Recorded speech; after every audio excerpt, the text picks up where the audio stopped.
नमस्कार, मैं संतोष कुमार आपके अपने यूट्यूब चैनल संतोष स्ट्रीट एकेडमी में आपका स्वागत है।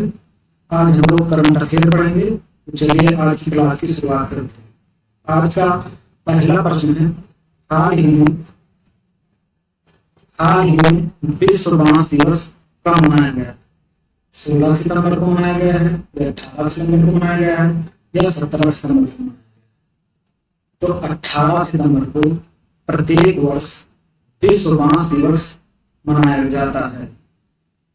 विश्व में सबसे लंबी घास और सबसे अधिक तीव्र गति से बढ़ने वाली घास बांस है। 2 सितंबर को विश्व नारियल दिवस मनाया जाता है। विश्व में सबसे अधिक नारियल इंडोनेशिया में होता है। दूसरे नंबर पर मलेशिया है और भारत नारियल उत्पादन में तीसरे स्थान पर है। भारत में सबसे अधिक नारियल का उत्पादन कर्नाटक में होता है। 5 सितंबर को अंतर्राष्ट्रीय चैरिटी दिवस मनाया जाता है और 5 सितंबर को ही राष्ट्रीय शिक्षक दिवस मनाया जाता है। 7 सितंबर को अंतर्राष्ट्रीय पुलिस सहयोग दिवस मनाया जाता है। 8 सितंबर को विश्व फिजियोथेरेपी दिवस मनाया जाता है और अंतर्राष्ट्रीय साक्षरता दिवस मनाया जाता है। 9 सितंबर को शिक्षा को हमले से बचाने के लिए अंतर्राष्ट्रीय दिवस और विश्व प्राथमिक चिकित्सा दिवस मनाया जाता है और हिमालय दिवस मनाया जाता है। 10 सितंबर को विश्व आत्महत्या रोकथाम दिवस मनाया जाता है। 11 सितंबर को राष्ट्रीय वन शहीद दिवस मनाया जाता है और 14 सितंबर को हिंदी दिवस मनाया जाता है, क्योंकि 14 सितंबर 1949 ईस्वी को हिंदी को राजभाषा घोषित किया गया। अगला पॉइंट है, 15 सितंबर को लोकतंत्र का अंतर्राष्ट्रीय दिवस मनाया जाता है और विश्व लिम्फोमा जागरूकता दिवस मनाया जाता है। नेशनल इंजीनियर डे मनाया जाता है। 16 सितंबर को विश्व ओजोन दिवस मनाया जाता है, क्योंकि 16 सितंबर 1987 ईस्वी को मॉन्ट्रियल प्रोटोकॉल हुआ था कनाडा के मॉन्ट्रियल शहर में, जो ओजोन परत के संरक्षण से संबंधित था। इसीलिए 16 सितंबर को प्रत्येक वर्ष ओजोन दिवस के रूप में मनाया जाता है। अगला प्रश्न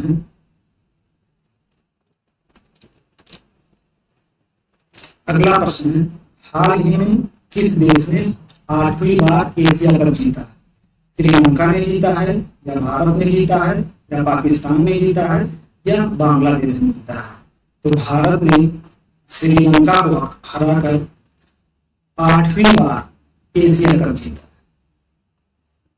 एशिया कप आया है, तो एशिया कप के बारे में जान लेते हैं। एशिया कप की स्थापना एशियन क्रिकेट काउंसिल द्वारा होता है, अर्थात Asian cricket council Asia cup करवाता है। तो एशियन क्रिकेट काउंसिल की स्थापना 1983 ईस्वी में 1983 ईस्वी में हुई थी। इसका मुख्यालय कोलंबो श्रीलंका में है और एशियन क्रिकेट काउंसिल के अध्यक्ष जैसा गृह मंत्री अमित शाह के बेटे हैं।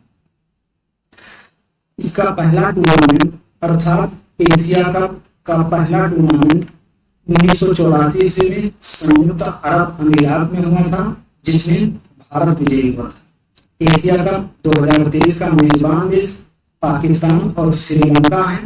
एशिया कप 2023 में 6 टीमों ने भाग लिया। भारत की टीम, पाकिस्तान की टीम, अफगानिस्तान, बांग्लादेश, श्रीलंका और नेपाल, इन 6 देशों की टीमों ने भाग लिया। एशिया कप 2023 में कुल 13 मैच खेले गए थे, जिसमें 4 मैच पाकिस्तान में हुए और 9 मैच श्रीलंका में हुए। Man of the series Kuldeep Yadav को दिया गया और man of the match Siraj को दिया गया। ये वही सिराज हैं जिन्होंने श्रीलंका के विरुद्ध 6 विकेट लिए थे। सर्वाधिक विकेट पथिराना ने लिए, 11 विकेट लिया था। ये श्रीलंका की खिलाड़ी हैं। और एशिया कप 2023 में सर्वाधिक रन शुभमन गिल ने बनाए, 302 रन। आगे चलते हैं, भारत की बात आई है तो भारत को लोग मैप में देख लेते हैं। ये भारत का मानचित्र है। भारत 28 राज्य, 8 केंद्र शासित प्रदेश, अर्थात भारत में 28 राज्य, 8 केंद्र शासित प्रदेश। तो केंद्र शासित प्रदेश के बारे में देख लेते हैं।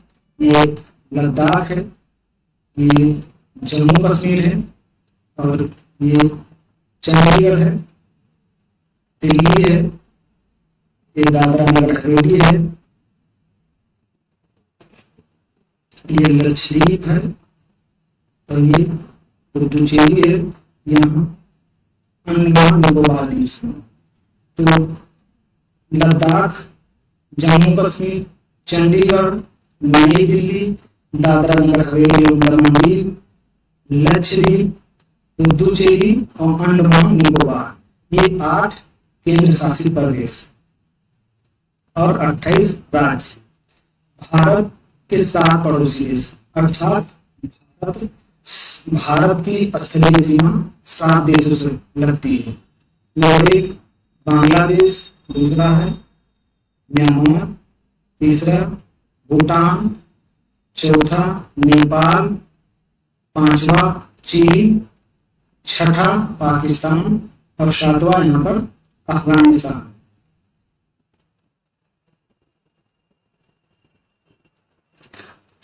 ये बांग्लादेश है। बांग्लादेश से भारत के 5 राज्य सीमा बनाते हैं। पश्चिम बंगाल,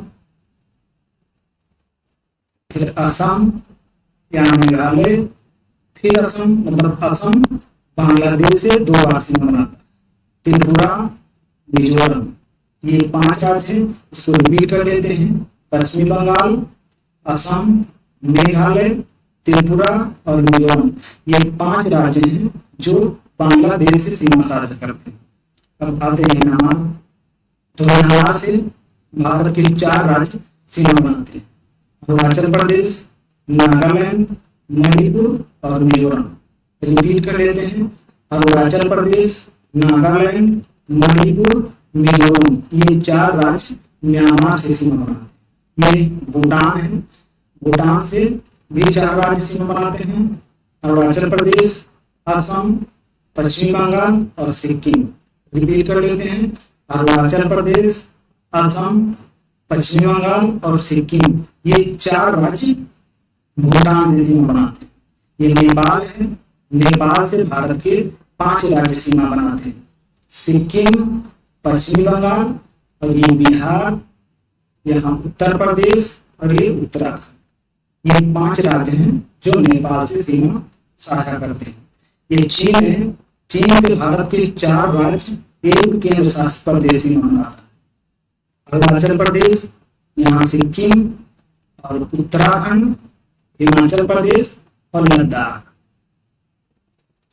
ये रिपीट कर लेते हैं। अरुणाचल प्रदेश, सिक्किम, उत्तराखंड, हिमाचल प्रदेश और लद्दाख, 4 राज्य और 1 केंद्र शासित प्रदेश चीन से सीमा बनाता है।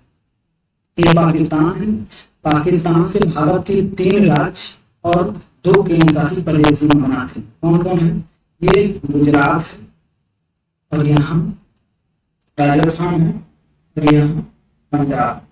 ये जम्मू कश्मीर है, और यहाँ पर लद्दाख।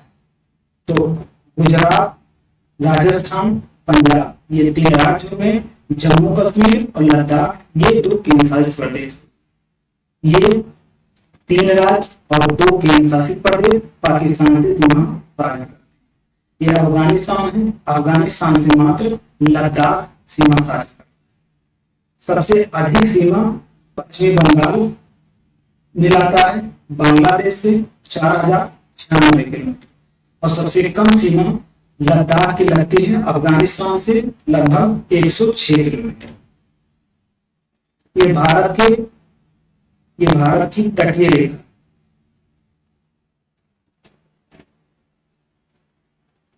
गुजरात से लेकर पश्चिम बंगाल, और ये भारत के 9 तटीय राज्य। एक गुजरात, दूसरा महाराष्ट्र, ये गोवा, कर्नाटक, केरला, तमिलनाडु, आंध्र प्रदेश, उड़ीसा और पश्चिम बंगाल, ये 9 राज्य हैं जो तटीय राज्य हैं।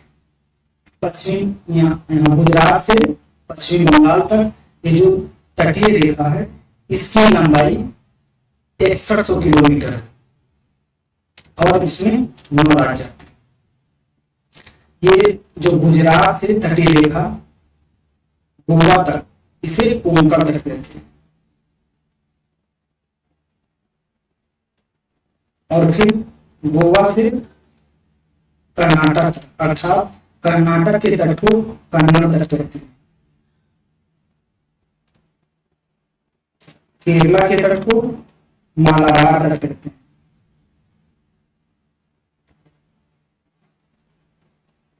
तमिलनाडु के तट को कोरोमंडल तट कहते हैं।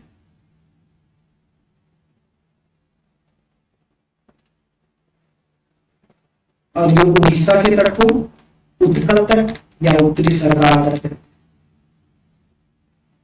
और ये पश्चिम बंगाल के तट को डायमंड हार्बर तट कहते हैं। ये तटीय राज्य हो गए। और ये भारत के पूर्वोत्तर राज्य, भारत के पूर्वोत्तर राज्य में 7 राज्य आते हैं और इन्हें 7 सिस्टर कहते हैं। 7 सिस्टर मतलब होता है 7 बहनें। इन पूर्वोत्तर राज्य को 7 सिस्टर कहते हैं। इनमें 7 राज्य आते हैं, जैसे असम, अरुणाचल प्रदेश, नागालैंड, मणिपुर, मिजोरम, त्रिपुरा और मेघालय। ये 7 राज्य आते हैं। अब आगे चलते हैं।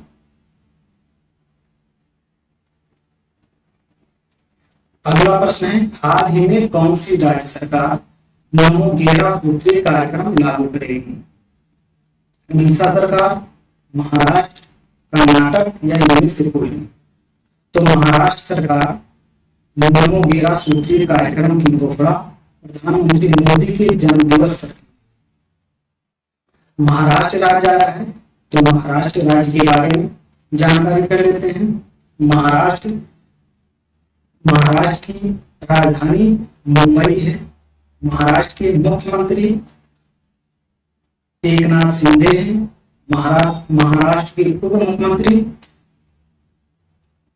महाराष्ट्र के उप मुख्यमंत्री देवेंद्र फडणवीस हैं। महाराष्ट्र में लोकसभा की 48 सीट है, राज्यसभा की 19 सीट है, विधानसभा की 288 सीट है और विधान परिषद की 78 सीट है। और महाराष्ट्र का उच्च न्यायालय मुंबई में। महाराष्ट्र सरकार ने जर्मनी के पेशेवर संघ फुटबॉल लीग के साथ समझौता किया है। महाराष्ट्र सरकार ने जन्माष्टमी पर प्रो गोविंदा प्रतियोगिता का आयोजन किया। महाराष्ट्र के मुख्यमंत्री ने रतन टाटा को पहला उद्योग रत्न पुरस्कार से सम्मानित किया। राष्ट्रीय स्वास्थ्य रिपोर्ट में महाराष्ट्र शीर्ष स्थान पर। महाराष्ट्र सरकार ने भगवान बिरसा मुंडा सड़क योजना का कार्यान्वयन किया। अगला प्रश्न देखते हैं। अगला प्रश्न है, हाल ही में कहां पहली बार दिव्यांगजन महाकुंभ का आयोजन? जयपुर में हुआ कि भोपाल में हुआ या वाराणसी में? तो वाराणसी में पहली बार दिव्यांगजन महाकुंभ का आयोजन किया गया। वाराणसी उत्तर प्रदेश में है और उत्तर प्रदेश आया तो उत्तर प्रदेश के बारे में बात कर लेते हैं। उत्तर प्रदेश की राजधानी लखनऊ है। उत्तर प्रदेश के मुख्यमंत्री योगी आदित्यनाथ हैं। उत्तर प्रदेश के राज्यपाल आनंदीबेन पटेल हैं।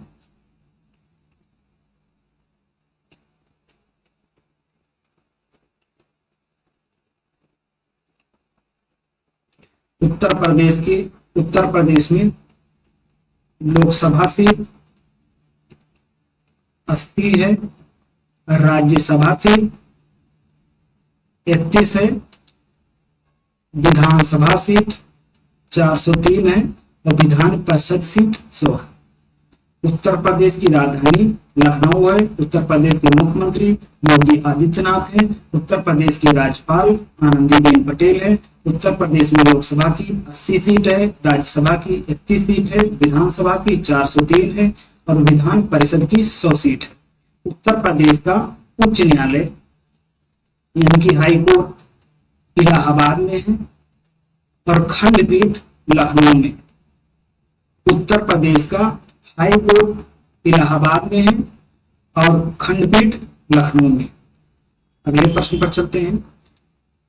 ये उत्तर प्रदेश का मैप है। उत्तर प्रदेश को हम लोग मानचित्र में देखेंगे। ये उत्तर प्रदेश में उत्तर से उत्तराखंड और हिमाचल प्रदेश सीमा बनाता है। पश्चिम में हरियाणा और राजस्थान राज्य सीमा बनाता है। दक्षिण में मध्य प्रदेश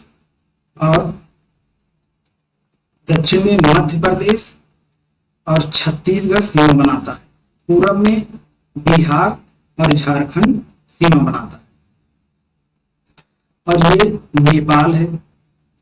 उत्तर प्रदेश से 8 राज्य एक केंद्र शासित प्रदेश सीमा साझा करते हैं। उत्तर प्रदेश से 8 राज्य एक केंद्र शासित प्रदेश सीमा साझा करते हैं। 8 राज्य कौन कौन से हैं? बिहार, झारखंड, छत्तीसगढ़, मध्य प्रदेश, राजस्थान और हरियाणा, हिमाचल प्रदेश और उत्तराखंड। ये 8 राज्य और ये दिल्ली एक केंद्र शासित प्रदेश है जो उत्तर प्रदेश से सीमा बनाता है। उत्तर प्रदेश का सबसे उत्तरी जिला सहारनपुर है, सबसे दक्षिणी जिला सोनभद्र है, सबसे पूर्वी जिला बलिया है और सबसे पश्चिमी जिला शामली है। उत्तर प्रदेश का सबसे बड़ा जिला क्षेत्रफल की दृष्टि से लखीमपुर खीरी है। लखीमपुर खीरी में दुधवा राष्ट्रीय उद्यान है। ये उत्तर प्रदेश का मात्र एक राष्ट्रीय उद्यान है। ये पीलीभीत जिला है। पीलीभीत जिला में पीलीभीत टाइगर रिजर्व। अगले प्रश्न पर चलते हैं।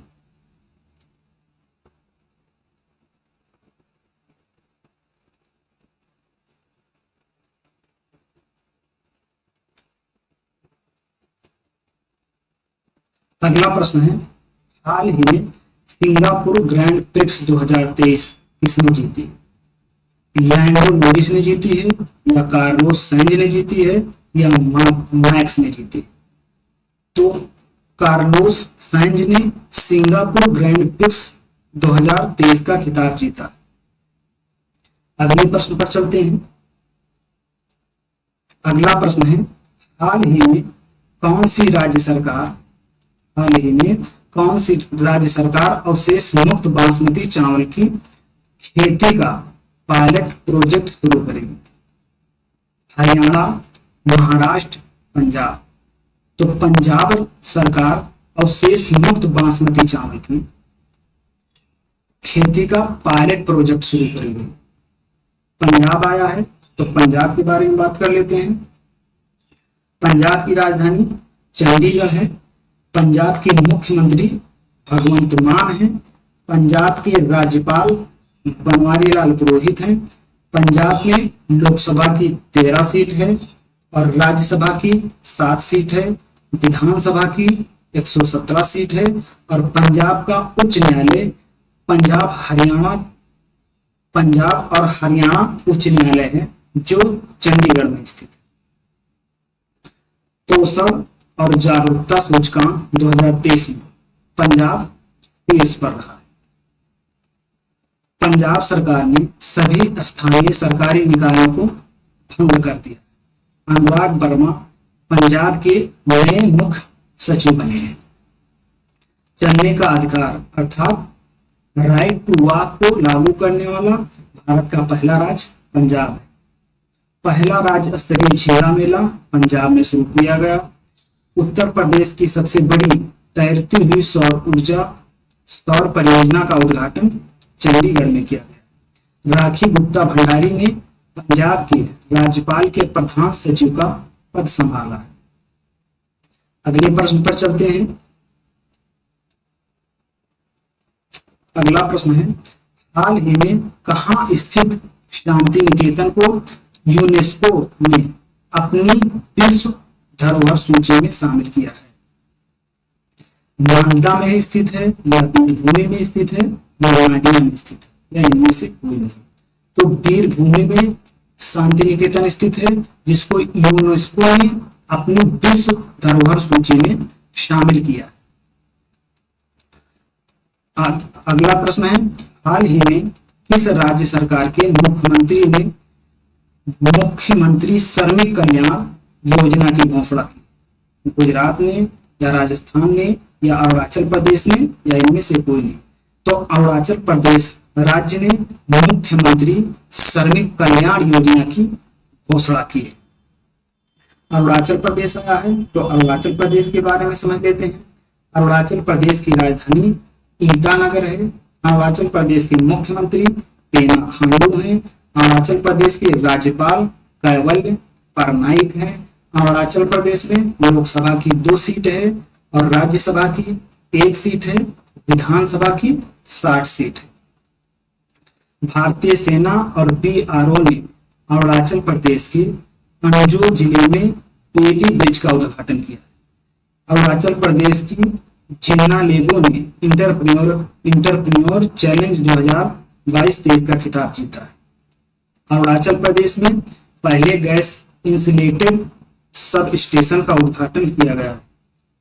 ये बीआरओ आया है, तो बीआरओ के बारे में समझ लेते हैं। बॉर्डर रोड ऑर्गेनाइजेशन यानी कि सीमा सड़क संगठन। तो सीमा सड़क संगठन की स्थापना 1960 ईस्वी में हुई थी। सीमा सड़क संगठन 2015 से पहले राजमार्ग मंत्रालय के अंतर्गत आता था और वर्तमान में यह रक्षा मंत्रालय के अंतर्गत आता है। बीआरओ का मुख्य कार्य सीमावर्ती क्षेत्रों में कंस्ट्रक्शन का निर्माण करना होता है, अर्थात सड़कें या पुल इत्यादि बनाना इसका मुख्य कार्य। अगला प्रश्न है, हाल ही में किस राज्य सरकार ने औद्योगिक श्रमिकों की बेटियों को 50,000 अनुदान देने की घोषणा की है? कर्नाटक ने या हरियाणा राज्य ने या मध्य प्रदेश ने या उत्तर प्रदेश ने? तो हरियाणा राज्य ने औद्योगिक श्रमिकों की बेटियों को 50,000 अनुदान देने की घोषणा की है। हरियाणा राज्य आया है, तो हरियाणा राज्य के बारे में जान लेते हैं। हरियाणा की राजधानी चंडीगढ़ है। हरियाणा के मुख्यमंत्री मनोहर लाल खट्टर हैं। हरियाणा के राज्यपाल बंडारू दत्तात्रेय हैं। हरियाणा में लोकसभा की 10 सीट है, राज्यसभा की 5 सीट है और विधानसभा की 90 सीट है। आगे चलते हैं, ये हरियाणा का मानचित्र है। ये हरियाणा का मानचित्र है। हरियाणा में ये पश्चिम और उत्तर में पंजाब से सीमा लगती है और उत्तर में हिमाचल प्रदेश से सीमा लगती है और पश्चिम और दक्षिण में यह राजस्थान से सीमा लगती है और पूरब में उत्तर प्रदेश और उत्तराखंड से सीमा लगती है। ये हरियाणा है और हरियाणा में सुल्तानपुर झील स्थित है और सूरजकुंड झील स्थित है, कट झील स्थित है और सूरजकुंड मेला फरीदाबाद में होता है। ये फरीदाबाद है, यहाँ सूरजकुंड मेला का आयोजन होता है। अगले प्रश्न पर चलते हैं। अगला प्रश्न है, हाल ही में किस राज्य के मुख्यमंत्री को सिंगापुर की शीर्ष फेलोशिप से सम्मानित किया गया? पंजाब, असम या महाराष्ट्र? तो असम के मुख्यमंत्री को सिंगापुर की शीर्ष फेलोशिप अवार्ड से सम्मानित किया गया। असम राज्य आया है, तो असम राज्य के बारे में बात कर लेते हैं। असम की राजधानी दिसपुर है। असम के मुख्यमंत्री हेमंत बिस्वा शर्मा है। असम के राज्यपाल गुलाब चंद्र कटारिया हैं। असम में लोकसभा की 14 सीट है, राज्यसभा की 7 सीट है, विधानसभा की 126 सीट है और असम का उच्च न्यायालय गुवाहाटी में है। असम के राज्यपाल ने सरपंच संवाद मोबाइल ऐप का अनावरण किया है। पेप्सिको असम में, ये पेप्सिको वही कंपनी है जो पेय पदार्थ बनाती है, जैसे ड्यू और पेप्सी वगैरह ये पेप्सिको बनाती है। तो पेप्सिको ने असम में नया संयंत्र स्थापित करने के लिए 778 करोड़ रुपए का निवेश किया या करेगी। असम सरकार बहुविवाह पर प्रतिबंध लगाने के लिए राज्य विधानसभा में एक विधेयक पेश करेगी। अगला प्रश्न है, ये असम के जो राष्ट्रीय उद्यान है उनके बारे में मानचित्र में दर्शाया गया है। असम में कुल 7 राष्ट्रीय उद्यान है, जैसे रायमोना राष्ट्रीय उद्यान, मानस राष्ट्रीय उद्यान, ओरांग राष्ट्रीय उद्यान, नामेरी राष्ट्रीय उद्यान और काजीरंगा राष्ट्रीय उद्यान। ये काजीरंगा राष्ट्रीय उद्यान है, इसमें एक सींग वाले गैंडे पाए जाते हैं। एक सींग वाले गैंडे पाए जाते हैं जो विश्व प्रसिद्ध है। ये डिब्रूगढ़ सायखोवा राष्ट्रीय उद्यान है और ये दिहांग पटकाई राष्ट्रीय उद्यान है। जो दिहांग पटकाई राष्ट्रीय उद्यान है ये भारत का सबसे नवीनतम राष्ट्रीय उद्यान है। आगे चलते हैं, ये असम का दूसरा मानचित्र है जिसमें असम के बारे में अधिक जानकारी प्राप्त करते हैं। ये अरुणाचल प्रदेश है, यानी कि असम के उत्तर में अरुणाचल प्रदेश सीमा साझा करता है। ये भूटान है, भूटान से सीमा साझा करता है असम। ये मेघालय है और ये बांग्लादेश है, यहाँ त्रिपुरा है और ये मिजोरम है, यहाँ मणिपुर है और यहाँ नागालैंड है। ये असम जो है, असम के मध्य से ब्रह्मपुत्र नदी बहती है। ब्रह्मपुत्र नदी का उद्गम स्थल तिब्बत के मानसरोवर झील के चेमा युंगडुंग ग्लेशियर से उद्गम है। ब्रह्मपुत्र नदी को तिब्बत में शांगपो नदी कहते हैं। ब्रह्मपुत्र नदी चेमा युंगडुंग ग्लेशियर से निकलती है और तिब्बत से होते हुए नामचा बरवा पर्वत से भारत की ओर बढ़ती है और यांग्याप दर्रा से भारत में प्रवेश करती है और सबसे पहले अरुणाचल प्रदेश में आती है। तो अरुणाचल प्रदेश में ब्रह्मपुत्र नदी को दिहांग नदी कहते हैं और दिहांग नदी में अरुणाचल प्रदेश में 2 नदियां मिलती हैं, एक दिबांग नदी, दूसरा लोहित नदी। और लोहित नदी को खूनी नदी भी कहते हैं। जब लोहित और दिबांग नदी मिलती है और ये आगे बढ़ती है तो इसे असम में ब्रह्मपुत्र नदी कहते हैं, अर्थात ब्रह्मपुत्र नदी का नाम ब्रह्मपुत्र असम राज्य में पड़ा। ये ऐसे आगे बढ़ते हुए असम के मध्य से होकर जाती है, ये उत्तरी बांग्लादेश में प्रवेश करती है। जब उत्तरी बांग्लादेश में प्रवेश करती है तो ब्रह्मपुत्र नदी को उत्तरी बांग्लादेश में जमुना नदी कहते हैं। और इधर से गंगा नदी आती है, गंगा नदी को बांग्लादेश में पद्मा नदी कहते हैं। ये पद्मा हो गया और ये जमुना हो गया। जब जमुना और पद्मा ये 2 नदियां मिलती हैं तो इनके सम्मिलित रूप से जो नदी है उसे मेघना नदी कहते हैं। और मेघना नदी बंगाल की खाड़ी में गिरने से पहले सुंदरबन डेल्टा का निर्माण करती है, जो विश्व का सबसे बड़ा नदी डेल्टा है और इसी नदी डेल्टा में सुंदरबन पाए जाते हैं। और यमुना नदी का बहाना बंगाल की खाड़ी में। आगे चलते हैं, अगले प्रश्न पर आते हैं। अगला प्रश्न है, हाल ही में गिफ्ट डीड योजना का संबंध किस राज्य से है? ये जो गिफ्ट डीड योजना है इसके मतलब ये होता है कि कोई भी व्यक्ति किसी दूसरे व्यक्ति को अपनी धन, संपत्ति, जगह और जमीन गिफ्ट के स्वरूप में दे सकता है। तो गिफ्ट डीड योजना उत्तर प्रदेश ने शुरू किया। अगला पॉइंट है, भारत की पहली पोर्ट टैक्सी नोएडा उत्तर प्रदेश में चलाई गई। ये जो पोर्ट टैक्सी है एक ऐसी परिवहन सेवा है जो पर्यावरण के अनुकूल है, अर्थात प्रदूषण से मुक्त।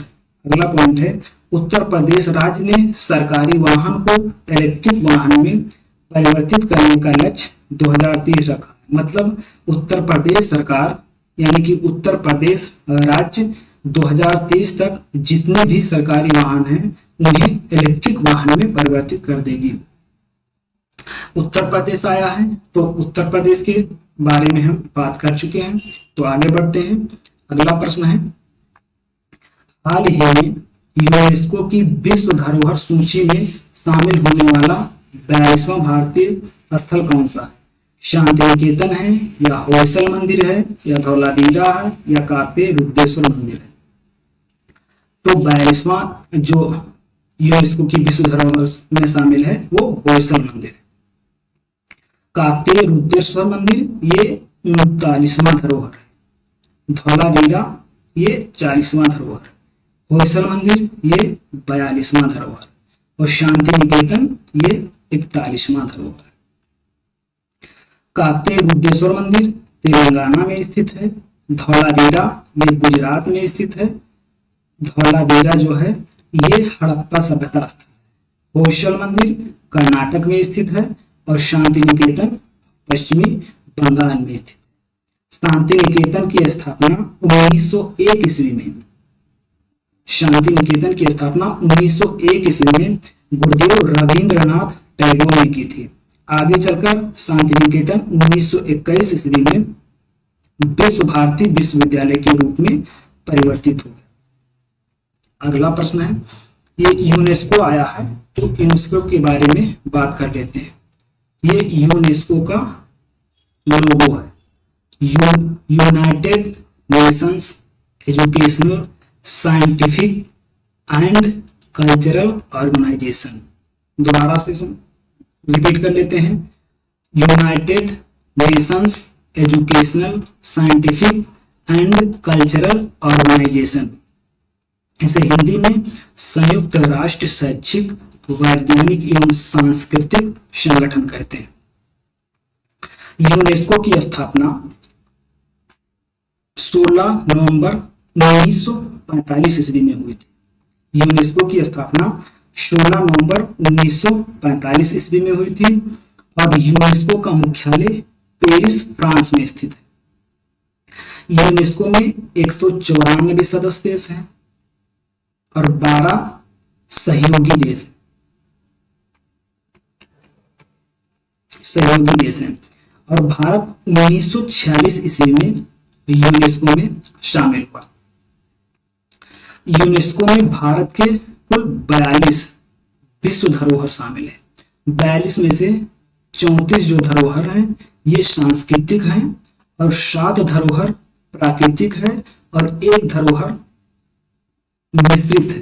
मिश्रित धरोहर कंचनजंगा राष्ट्रीय उद्यान है जो सिक्किम में स्थित है। मिश्रित के मतलब ये हुआ जो सांस्कृतिक और प्राकृतिक दोनों का मिश्रण है, सांस्कृतिक और प्राकृतिक दोनों का मिश्रण है, उसे मिश्रित धरोहर कहते हैं।